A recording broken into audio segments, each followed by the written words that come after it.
Hello everybody! Welcome to another book talk. I am Miss Megan, the New Haven Free Public Library teen librarian, and I have another book suggestion for your reading pleasure.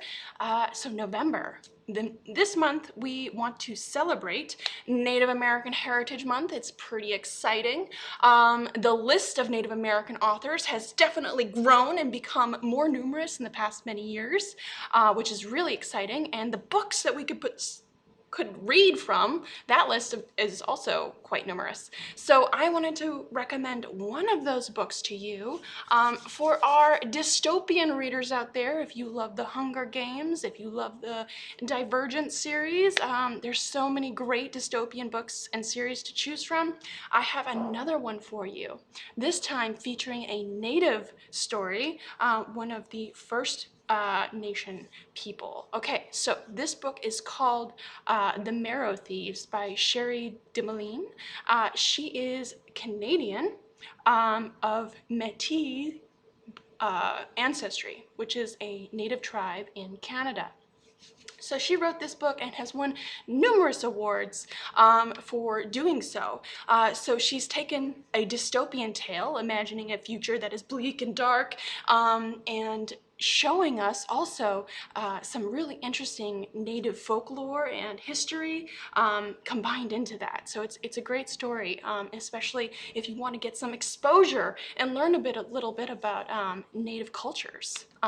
So this book follows Frenchie, and Frenchie is living in a dystopian future that has been dismantled by climate change.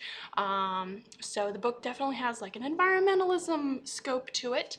And so Frenchie is living in Toronto and around those parts with his family, but the world is drying up. Resources are becoming fewer and fewer, and suddenly a lot of the white peoples suddenly can't dream anymore, and people can't figure out why. Why can't they dream? So they become sicker and sicker because they're not able to get a good night rest. They can't really process anything that's going on in their lives, and their minds begin to deteriorate some. It becomes pretty scary for those who aren't white, because the secret to their survival and being able to dream again is actually in the bone marrow of indigenous peoples who hold the secret to dreams. So there's a whole lot of symbolism going on, but essentially Frenchie and his family have to escape. They have to run, they have to fight for their own survival, and they start heading north into the woods to survive. Frenchie is separated from his family. He doesn't know where they go. He's pretty sure they're dead, and he pretty much has to grow up in the woods.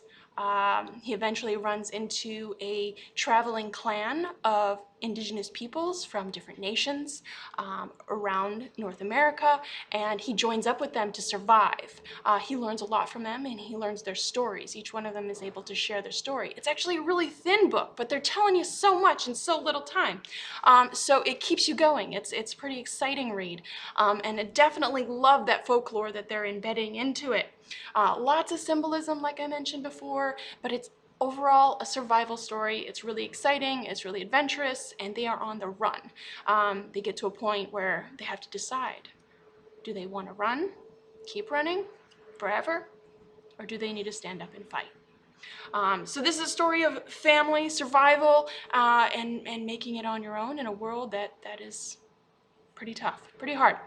So it's definitely a dark book, but it's exciting. So definitely recommend it to you all. It's called The Marrow Thieves. I don't have the cover because it gets checked out pretty often, and we don't have it online, but you can check it out through curbside. So put that hold on it today. All right, until next time.